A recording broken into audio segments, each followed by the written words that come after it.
Robert Capa. Hola, buenos días, tardes o noches. Ahora que le has dado al play, bienvenido al recorrido por la huella que varias mujeres dejaron para la historia. Que no os confunda el título de este podcast, porque en este capítulo vamos a centrarnos en los pasos de la vida de una mujer. Esperamos que después de escuchar este episodio, al oír el nombre de Robert Capa, os venga a la cabeza la autora de tan importante firma de fotografías. Detrás de tan ilustre firma de fotos históricas están los pasos de una mujer. Gerda Taro. No olvidéis que podéis escuchar todos los podcasts de Pasos de Mujer en iVoox, Google Podcasts y Spotify. Además, toda la información que aquí contamos está disponible en nuestra web indismatic.es. En este capítulo de Pasos de Mujer es un poco distinto a los demás. El resto de episodios nos centramos en la historia que hay en la vida de grandes mujeres un tanto olvidadas. En este podcast lo vamos a dedicar en especial a la historia que hay detrás de una firma, la de Robert Capa. Robert Capa es posiblemente el fotógrafo más famoso de la historia, gracias a la forma con la que replanteó el ser reportero de guerra. Utilizaba cámaras pequeñas que le permitían llegar a donde no se había llegado antes. Al ser más pequeñas y manejables, algo poco común para la época, podía acercarse más. Esto provocaba que se jugase la vida para conseguir imágenes que darían la vuelta al mundo. Tenía un lema que decía algo así como: si la foto es mala, es que no estás lo suficientemente cerca del objetivo. Andrei Erno Friedman nació en Budapest el 22 de octubre de 1913, de padres judíos, pero no practicantes, dueños de una elegante sastrería en la ciudad. Durante la adolescencia, participaba activamente en protestas y manifestaciones contra el régimen fascista imperante en la Hungría de la época. En la primavera de 1931, tras la llegada al poder del dictador Miklos Horthy, Andrei, que entonces tenía 17 años, tenía relación con miembros del Partido Comunista, aunque no estaba afiliado. La policía secreta lo arrestó en la casa familiar en plena madrugada. Gracias a la intervención del jefe de policía, cuya esposa era buena clienta de la sastrería de sus padres, fue puesto en libertad con la condición de que abandonase Hungría en cuestión de semanas. Pudo huir. A los 17 años se convierte en exiliado político. Se marcha exiliado a Berlín en julio de 1931. Cuando Hitler se hizo con el poder, en 1933, Andrei, recordemos judío y de izquierdas, tuvo que tomar la decisión de volver por un tiempo a Budapest, a casa de sus padres, donde siguió trabajando haciendo encargos fotográficos con tan solo 20 años. Evidentemente, dada la situación, tardó poco en emigrar a París, en donde soñaba lograr ser reportero gráfico. En este momento conoció a la verdadera protagonista del podcast. Andrei, mientras estaba en una sesión de fotografías, se encontró con Gerda Taro.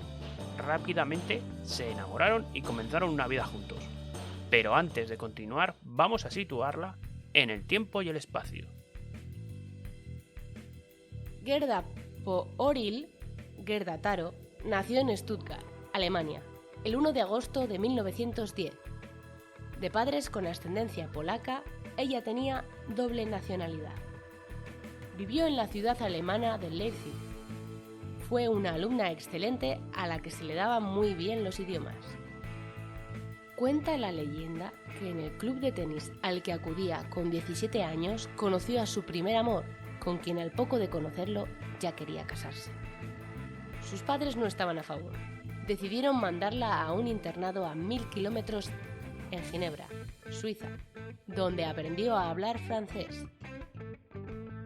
6 años después, en 1933, con 23 años y viviendo de nuevo en Leipzig, Hitler se alzó con el poder.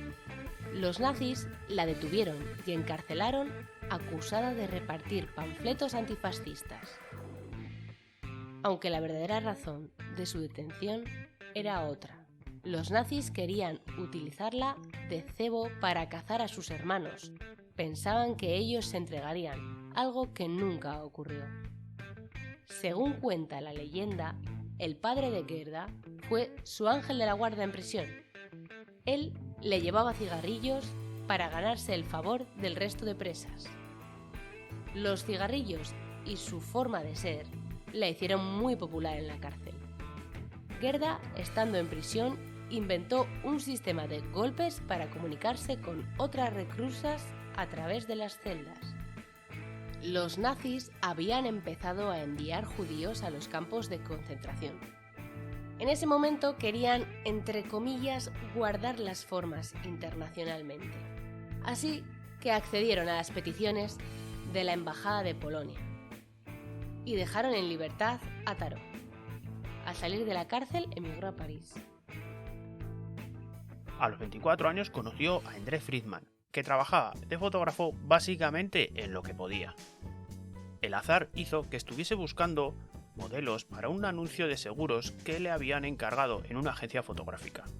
Se fijaron en una modelo llamada Ruth, amiga de Gerda, para la sesión de fotos. Ruth, insegura de acudir sola a la sesión de fotos, pidió a su amiga que la acompañara, y por casualidades del destino, así fue como se conocieron. Gerda tenía un trabajo fijo en la agencia Allianz, donde destacaba sobre el resto de empleados porque hablaba varios idiomas, redactaba los pies de foto, negociaba con los clientes de todo el mundo y mientras perfeccionaba su técnica de revelado fotográfico. Todo un ejemplo sin duda. A la pareja le iban básicamente bien las cosas. Comenzaron a vivir juntos y para dar un salto hacia adelante se inventaron un personaje llamado Robert Capa. André Friedman dejó de presentar fotos con su nombre. Resultaba difícil de pronunciar en otros países y ya existían otros Friedman, famosos en la época. La idea era vender la figura de un famoso fotógrafo aventurero americano al que todo el mundo quería contratar y nadie conseguía. Gerda visitaba los despachos para vender las fotos. Decía que estaba haciendo un favor, ofreciéndoles primero las fotografías del huidizo Capa, cuando en realidad eran de ellos. Gerda también decidió cambiar su apellido, de Pojoril a llamarse Taro, en honor al pintor callejero japonés Taro Okamoto, que triunfaba en aquella época en París. Las fotos de Robert Capa comenzaron a hacerse muy famosas. Al estar realizadas con cámaras pequeñas, a diferencia de lo que era costumbre por aquellos años, lograban instantáneas más cercanas y naturales. Los editores quedaban impresionados y compraban las fotografías y las publicaban. Tras estallar la Guerra Civil Española, Gerda, de izquierdas convencida, vivía para una ilusión: poder retratar la victoria republicana. La revista francesa Vous fletó un avión rumbo a España. El viaje fue accidentado, el avión se estrelló, pero no hubo víctimas mortales. Gerda y André trabajaron en España en equipo. Ambos tomaban las fotos y las firmaban con el nombre del personaje inventado, Robert Capa. Usaban dos cámaras, una Rolleiflex y una Leica. La pareja con frecuencia se intercambiaba las cámaras para realizar las fotografías. En febrero de 1937 tenía ella 27 años y él 24. Viajaron juntos a Andalucía. Empezaron a firmar las fotos como Capa y Taro, ya que la pareja se empezaba a distanciar. Cuenta la leyenda que André la pidió en matrimonio y ella no estaba por la labor.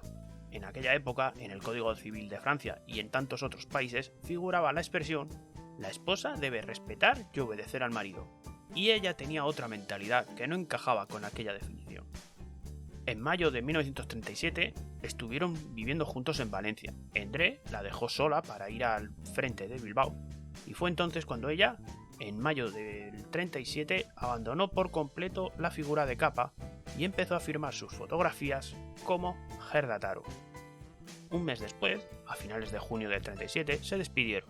André volvió a París para vender sus fotos bajo el seudónimo de Robert Capa y para preparar un viaje a China. Gerda, desvinculada del personaje, firmó sus fotos con su propio nombre. Llegamos al 25 de julio, en Brunete.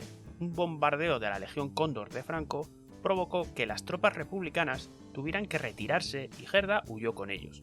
En aquella retirada tuvo lugar un fatal accidente y en una caída fortuita es arrollada por uno de los carros de combate al ir marcha atrás. Dada la situación, todo apuntaba a que sus restos serían enterrados en una fosa común.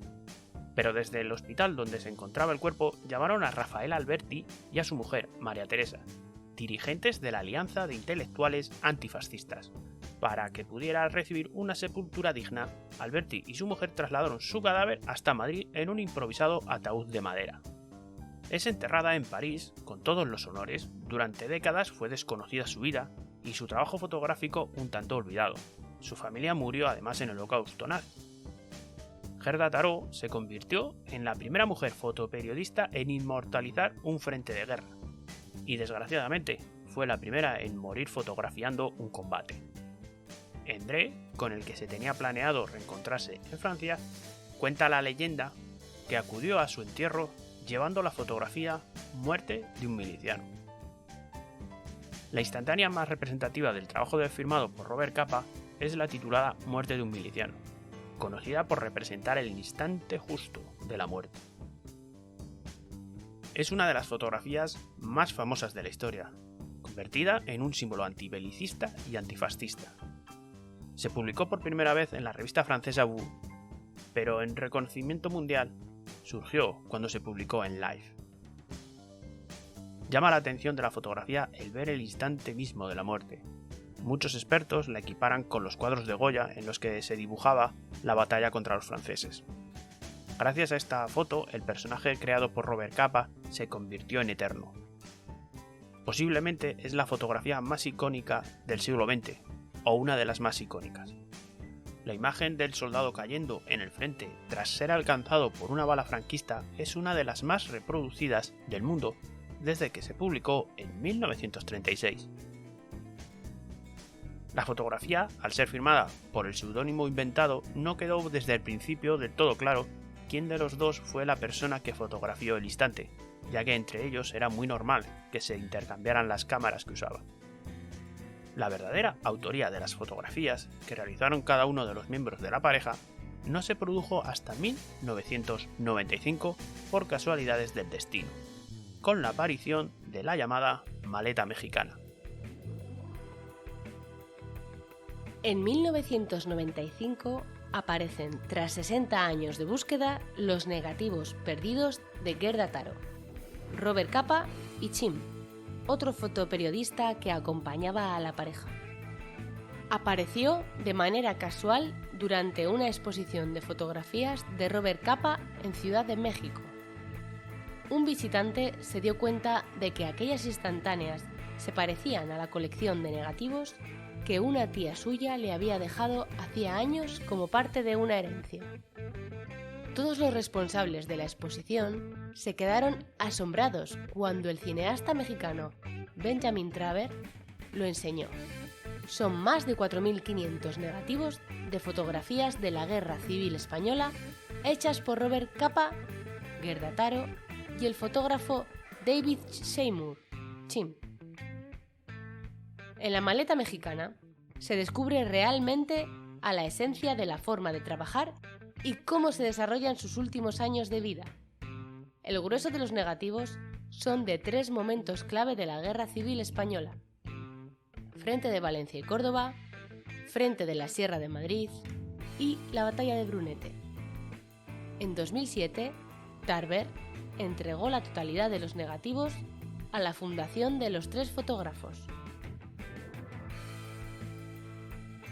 Las investigaciones realizadas tras la aparición de la maleta mexicana lograron descubrir por una parte el lugar donde se realizó la instantánea, Muerte de un miliciano, en el Cerro del Alcaparral, en los alrededores de Córdoba, y dar la autoría a la protagonista de nuestro podcast, Gerda Taro, a la que esperamos haber podido explicar los pasos que dejó marcados para la historia. Su espíritu la llevó a ser la primera mujer fotoperiodista en inmortalizar un frente de guerra, y lamentablemente también la primera en morir fotografiando un combate. Ella fue la autora del tan afamado nombre Robert Capa. Injustamente, la historia ha contado de ella que solo fue la novia de, la mujer de, cuando en realidad era una pata más del seudónimo creado por la pareja. Esta ha sido la historia de una mujer detrás de un nombre. Esperamos que gracias a este y todos los anteriores podcasts de Pasos de Mujer hayamos sido capaces de mostrar sus historias, sus vidas y los logros de todas ellas. Historias que deben ser conocidas con sus virtudes y sus defectos, de los que debemos aprender qué hicieron, qué les sucedió a las mujeres protagonistas de Pasos de Mujer porque debemos conocer su historia, nuestra historia, para no cometer los mismos errores. Llegados hasta aquí, amable oyente, ahora os toca a vosotros dejarnos vuestros comentarios, vuestras opiniones o lo que queráis, siempre eso sí, que sea bueno, en el espacio de comentarios. Nos llenaría de orgullo y satisfacción que difundáis esta historia. Muchas gracias por habernos escuchado, esperamos que os haya interesado. Podéis encontrar todos los podcasts en iVoox, Google Podcasts y Spotify, además de nuestra web indismatic.es con toda la información que aquí contamos. Y recordad, nos vemos por las redes, nos escuchamos en los podcasts.